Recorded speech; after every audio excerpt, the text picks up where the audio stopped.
Hi viewers, అందరికీ నమస్కారం. రేపు ఆషాఢ శనివారం రోజున సాయంత్రం 6 తర్వాత కలబొంద మొక్కతో ఇలా చేస్తే చాలు, దరిద్రమంతా కూడా పోతుంది, ఇల్లంతా డబ్బుతో నిండిపోతుంది, చక్కగా మంచి యోగం కలుగుతుంది, పట్టిందల్లా బంగారంలా మారుతుంది.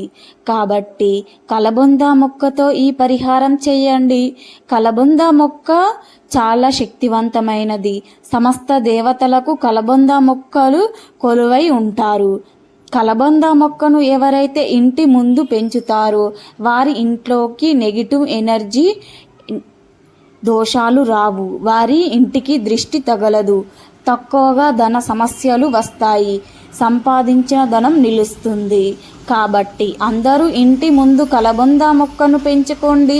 ప్రత్యేకించి ఆషాఢ శనివారం రోజున కలబొంద మొక్కతో ఈ యొక్క పరిహారం చేస్తే చాలు, మీకు ఉండే ధన సమస్యలన్నీ కూడా పోతాయి, ధనం బాగా కలిసి వస్తుంది. ఎవరైతే చేతిలో ధనం నిలవడం లేదని బాధపడుతూ ఉన్నారో, ఫ్యూచర్ అవసరాల కోసం ధనం మిగలట్లేదని దిగులు పడుతూ ఉన్నారు, వారందరూ కూడా ఈ కలబొంద మొక్క పరిహారాన్ని చేయండి. అద్భుతమైన ఫలితాలను పొందండి. కలబొంద ప్రసిద్ధి చెందిన మొక్క. ఎక్కువగా చర్మ సంరక్షణ ఉత్పత్తుల్లో కలబొందను విరివిరిగా వాడతారు. కలబొంద మొక్కను ఇంట్లో పెంచుకోవడం వల్ల ప్రతికూల శక్తులన్నీ కూడా తొలగిపోతాయి, ఇంట్లోకి ప్రవేశిస్తాయి. ఆరోగ్యపరంగా కలబొంద మొక్కలో ఉండే పోషకాలు మనకు చాలా రకాలుగా మేలు చేస్తాయి. కలబొంద దృష్ట శక్తులను ఆకర్షించే సామర్థ్యం ఉన్నదని నమ్ముతారు. ఈ మొక్క యొక్క గాలిని మాత్రమే వినియోగిస్తారు. నీరు లేకుండా ఎక్కువ కాలం చెక్కు చెదరకుండా బతుకుతుంది. వాస్తుశాస్త్రం ప్రకారం అదృష్టం మొక్క అంటారు. ఈ మొక్కను ఇంట్లో నాటుకుంటే చాలా శుభప్రదం. ఈ మొక్కతో మనిషి జీవితంలో వచ్చే సమస్యలన్నీ కూడా తొలగిపోతాయి. కలబొంద మొక్కను ఏ దిశలోనైనా సరే నాటుకోవచ్చు. ఇంతకీ ఆషాఢ శనివారం రోజున కలబొంద మొక్కతో ఏం చేయాలి అనే విషయాన్ని ఇప్పుడు మనం ఈ వీడియోలో వివరంగా తెలుసుకుందాం. అంతకన్నా ముందు రామయ్య అనే ధనవంతుడు తన కోడల్ని ఎలా వెతికి తెచ్చుకున్నాడో తెలిపే పవిత్ర కథను విందాం. రామయ్య పెద్ద మోతుబారి రైతు. ఆయన కొడుకు పెళ్ళిడుకు వచ్చాడు. రామయ్య తనకు కాబోయే కోడలు పని పాట చూసి శుభ్రత అన్నీ బాగా కలిసి ఉండాలి, నువ్వు ఏమీ లేకపోయినా పర్వాలేదు కానీ ఈ సుగుణశీలి దాసి అయి ఉండాలి అని రామయ్యకు గట్టి కోరిక. అలాంటి పిల్లను తాను స్వయంగా వెతకాలి అని ఒక రోజున ప్రత్యేకించి ఆ పని మీద బయలుదేరాడు. రామయ్య ఎద్దుల బండి నిండా రేగిపళ్ళను నింపుకొని ఈ చుట్టుపక్కల గ్రామాలలో అమ్ముతూ పోయాడు. వీధుల వెంట పోయాడు. చెత్తకు రేగిపళ్ళు ఇస్తాం అని అమ్ముతూ ఉన్నాడు. ఎంత చెత్త ఇస్తే అన్ని రేగిపండ్లు ఇస్తే బాగుండును, చెత్తకు బదులు రేగిపండ్లు ఇస్తానంట అని ఊర్లో ఆడవాళ్ళంతా అప్పటికప్పుడు ఇల్లు వాకిళ్ళు ఊడవడం మొదలు పెట్టారు. అప్పుడు ఎప్పటి నుంచో పేరుకుపోయిన చెత్తంతా కూడా చెరిగిపోయిన గోనె సంచుల్లోనూ ఎత్తి పట్టుకొని వచ్చారు. అందరికీ దగ్గర చెత్తను తీసుకొని ఆ బరువుకు తగినట్లు రేగిపండ్లను ఇస్తూ పోయాడు. త్వరలోనే హడావిడి మొదలయ్యింది. ఇప్పుడు నేనైతే చెత్తను పోగు చేసుకువచ్చాను, నీకంటే ఎక్కువగా నాదే అని పోటీ పడసాగారు. పెద్ద ఆయన చిరునవ్వుతో వాళ్ళ పోటీని ప్రోత్సహించసాగాడు.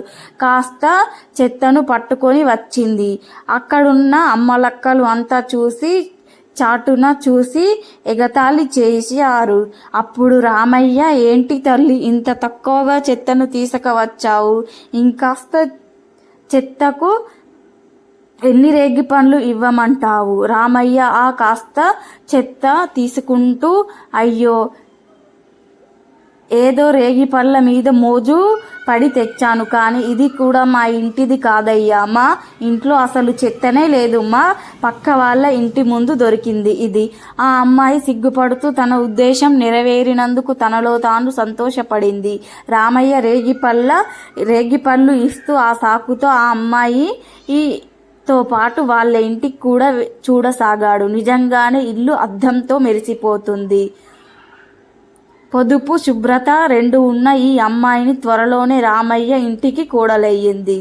ఇక వీడియోలోకి వస్తే, ఆషాఢ శనివారం రోజున కలబంద మొక్కతో తప్పకుండా ఈ పరిహారం చేసుకుంటే మీ సమస్యలన్నీ కూడా పోతాయి.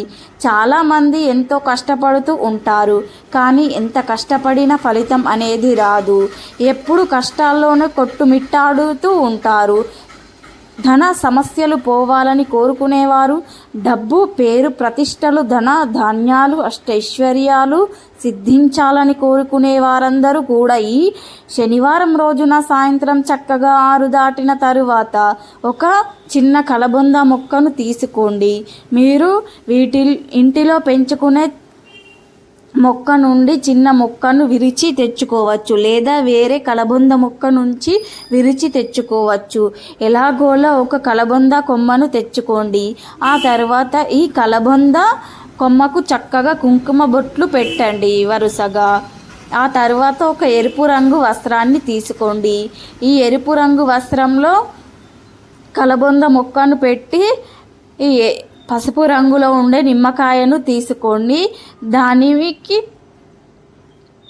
దానిలో వేయండి. చివరిగా 5 లవంగాలను కూడా అందులో వేయండి. ఇవన్నీ కూడా మూటలా చుట్టి వీటిని ఇంట్లో వంటగదిలో ఏదో ఒక మూలన రహస్యంగా పెట్టండి. ఈ ధనం ఇంట్లో నిలుస్తుంది, ఖర్చులు తగ్గుతాయి, ఆదాయం పెరుగుతుంది, ధన లక్ష్మి అనుగ్రహం కలుగుతుంది. ఇలా వంటగదిలో పెట్టిన మూటను మాత్రం 3 రోజుల తర్వాత తీసి ఈ మూటను తీసుకొని వెళ్ళి వేప చెట్టు మొదట్లో చిన్న గొయ్యి తీసి పాతిపెట్టాలి. వస్త్రంతో సహా పాతిపెట్టాలి. ఈ పరిహారాన్ని మీ కష్టాలన్నీ తీరే వరకు ప్రతి శనివారం చేసుకోవచ్చు. అంతేకాదు, ఇంటి ముందు కలబంద మొక్కను మార్చడానికి లేదా కొత్త కలబంద మొక్కను తెచ్చి కట్టాలి అనుకునేవారు కట్టుకోవచ్చు. కలబందతో చేసిన ఈ పరిహారాలు చాలా మంచి ఫలితాలను ఇస్తాయి. కనుక మీరు కూడా రేపు శనివారం రోజున సాయంత్రం 6 తర్వాత ఈ చిన్న పరిహారాన్ని చేసి శుభ ఫలితాలను పొందండి. ధన లాభాన్ని పొంది ఆనందంగా జీవించండి.